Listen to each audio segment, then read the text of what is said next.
오늘의 시그널 시간으로 이어가 보겠습니다. 우리 시장 새해를 맞이하면서 글로벌 시장과는 사뭇 다른 움직임을 이어갔습니다. 미국 증시 같은 경우에는 지난해 최고치를 지속적으로 경신하면서 이에 대한 부담감이 새해에 들어서 차익 매물로 출회가 됐지만 우리 시장은 지난해의 하락을 만회하기라도 하듯이 외국인의 매수세가 강력하게 유입됐고요. 글로벌 시장에서 유가증권 시장과 코스닥의 상승률이 1, 2위를 기록하기도 했습니다. 지난주까지 봤을 때 외국인은요, 1조 5천억 원가량의 순매수를 하면서 시장을 견인하는 견인차 역할을 했는데요. 업종별로 살펴보게 된다면 외국인 반도체를 가장 많이 매수했고요. 조선과 자동차, 소프트웨어도 그 뒤를 이어서 담아낸 것으로 확인이 됐습니다. 반면에 IT 하드웨어와 그리고 화학, 그리고 건강관리 업종을 중심으로는 매도세가 나타났고요. 기관 같은 경우에는 누적 순매수와 매도 업종을 보게 됐을 때 에너지와 조선, 은행은 강하게 담아낸 반면에 IT 가전과 반도체, 소프트웨어를 중심으로는 매도 우위가 시현됐습니다. 반도체 업종을 중심으로요, 외국인과 기관의 손바뀜 현상이 나타났던 월 초였습니다. 그렇다면 공통적으로 담아내고 던져냈던 업종은 어떤 게 있을까요? 외국인과 기관은요, 조선에 대해서 강력한 매수를 선택했습니다. 이제 다가오는 20일 트럼프 행정부가 출범하게 됐을 때 조선이 역시나 강한 상승을 얻을 수 있는 모멘텀이 충분하다라는 분석이 나오면서 외국인과 기관의 매수 업종도 조선으로 공통적으로 이어온 것으로 나타나고 있고요.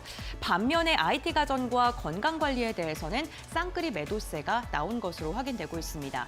지난해 건강관리 관련한 업종군들에 있는 종목들이 많이 상승했던 만큼 차익 매도 물량이 출회된 것이죠. 종목별로 보게 된다면요, 지난주 외국인은요, SK 하이닉스를 8,400억 원 이상 담아냈고요. 삼성전자도 2,300억 원가량 매수했습니다. 지난주 1조 5천억 원가량을 담아냈는데 1조 이상을 반도체 투톱을 매수하는데 외국인의 수급이 쏠렸습니다. 반도체 관련된 기대감 CS를 기반으로 해서 지금 지속적으로 나오고 있는 상황이고요. 기관은요, SK 이노베이션과 유한양행, 한미 반도체를 향해서 매도 우위가 집계가 되면서 반도체 업종 가운데서도 종목별로 선택하는 그 업종이 조금은 달라진 것으로 확인되고 있습니다. 다음 장 함께 보겠습니다.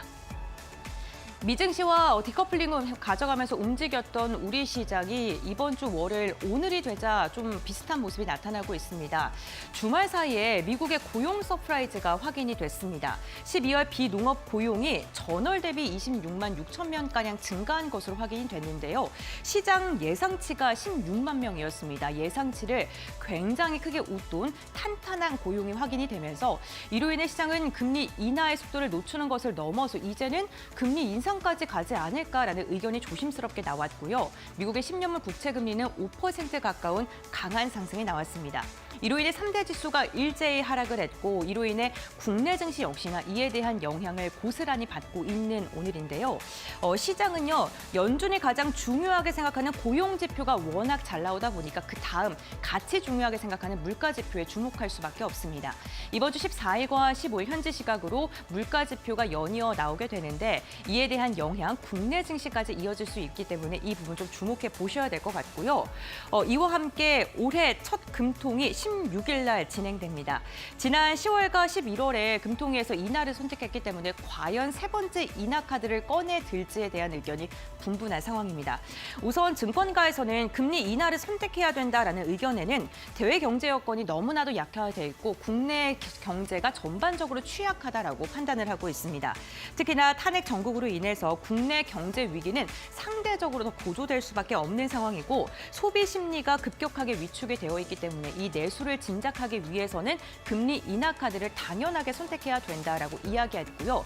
금리 인상은 아니지만 동결에 대한 이야기를 하고 있는 입장에서는 아직은 원달러 환율이 여전히 좀 강한 상황이고 트럼프 2기 행정부가 이제 곧 출범할 예정인데 미리 선제적으로 금리 인하를 하게 된다면 그 다음 카드가 좀 부재하다라는 의견이 있습니다. 이와 함께 미국의 금리 인하 속도가 조절이 될 것이라는 이야기가 많이 나오고 있는데 국내에서 먼저 미리 인하를 하게 된다면 이 역시 부담으로 작용될 수 있다라고 말을 하고 있습니다.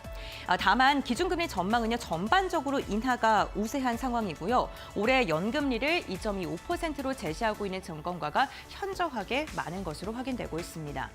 다음 장 함께 확인해 보겠습니다.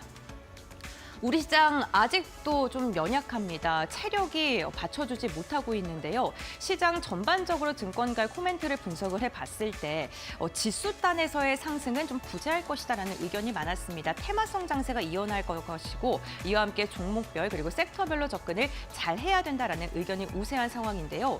오늘도 그렇고 지난주 금요일도 그렇죠. LA에서 강한 산불이 나오면서 역사상 최악의 화재 사건이 발생했다라는 이야기가 나오고 있는데 국내 증시 LA 산불과 관련된 종목들 테마를 엮이면서 강한 상승 나오고 있습니다. 우선 구조와 관련돼서는 파라텍이 대장주 역할을 하고 있고요.